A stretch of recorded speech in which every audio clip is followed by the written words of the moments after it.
Originally, when purchasing my M1 iPad Pro, I had no intention of using it for playing video games. However, the power of the M1 chip inside of this tablet has far exceeded my expectations. This iPad Pro is so fast from booting up apps to executing tasks, it's a very smooth and responsive experience. Now, the model featured in today's video is the M1 iPad Pro 12.9 inch with 256 gigabytes of internal storage, giving us 8 gigabytes of RAM. To my surprise, there are now a lot of great games available on iPad, especially since the last time I played games on the iPad back in 2016. We now have proper games from AAA franchises such as Call of Duty and PUBG. We even had Fortnite, but that got a little bit complicated. Currently, when purchasing a new iPad, you are eligible for 3 months free of Apple Arcade, which grants you access to over 180 games with more added all of the time. Apple Arcade includes titles such as NBA 2K21, Star Trek Legends, Oceanhorn 2,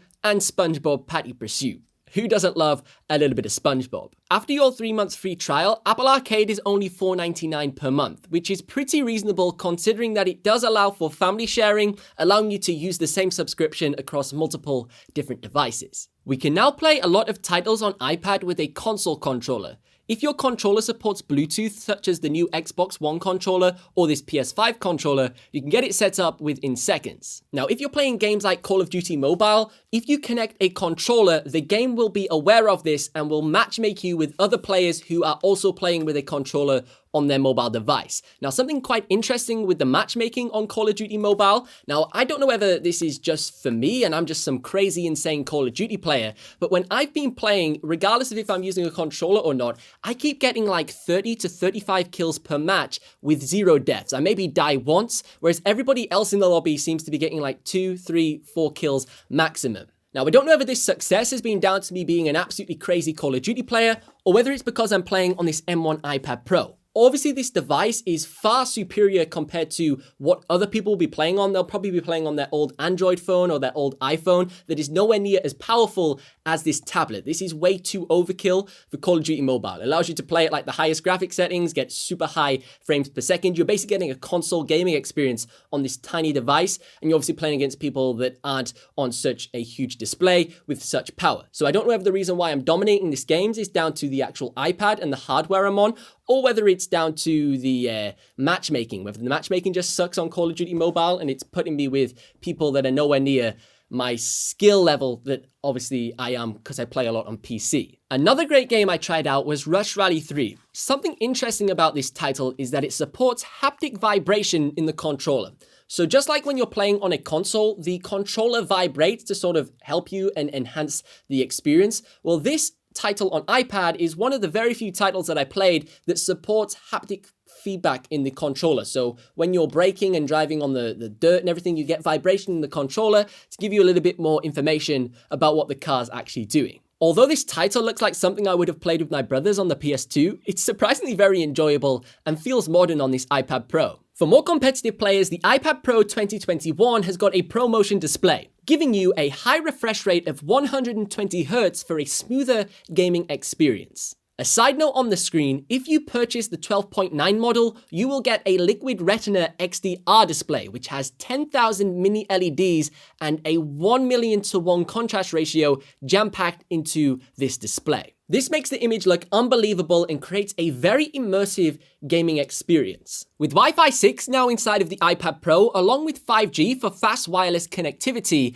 I thought this would provide a perfect opportunity to try cloud gaming. Services like Google Stadia allow you to access gaming on demand platforms, where across the internet you can stream console video games to any device that has got a web browser. Google Stadia Pro is $8.99 per month, giving you access to what in reality is a very slim selection of titles, but you can buy additional games at a one-time cost, which doesn't require any form of a subscription. I will be doing a full review on cloud gaming, including Google Stadia, so make sure you subscribe so you don't miss that video in the next few weeks. The interesting thing about cloud gaming is that your experience solely depends on your internet speed. Here in the UK, I have a very average super fast connection, nothing crazy that is available in the more built up areas. To my surprise, the experience was still very enjoyable. I thought it was going to be very laggy with a lot of input latency, but for the most part, it felt just like playing on a console with a controller to me. At heart, I am a PC gamer who is obsessed with,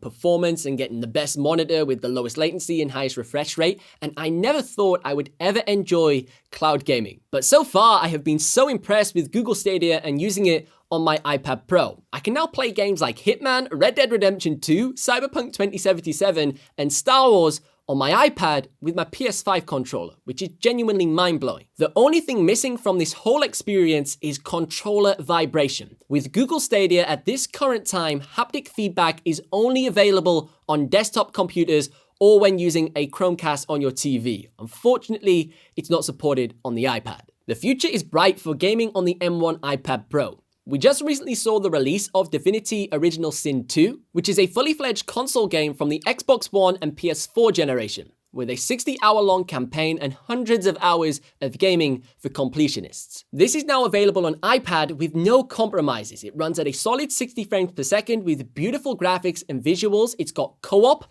full controller integration, along with keyboard and mouse support. Overall, gaming on my M1 iPad Pro has been a pretty fun experience. Obviously, it is more for casual gamers, but for traveling or just having a quick match at your work desk while maybe something is rendering on your main workstation machine, it definitely does have its place. And as crazy as this sounds, I have enjoyed playing next-generation titles so much more on Google Stadia with my iPad than I have been trying to play them on my ancient 2013 Xbox One. And in the current marketplace, with how difficult it is to purchase next-generation consoles, this setup is a very compact solution to just tide me over until they become more available. If you enjoyed today's video, give it a thumbs up and please subscribe to the channel for more videos just like this coming every single week. But as always, I've been Ben Rollins. Thank you so much for watching, and I will see you in the next one.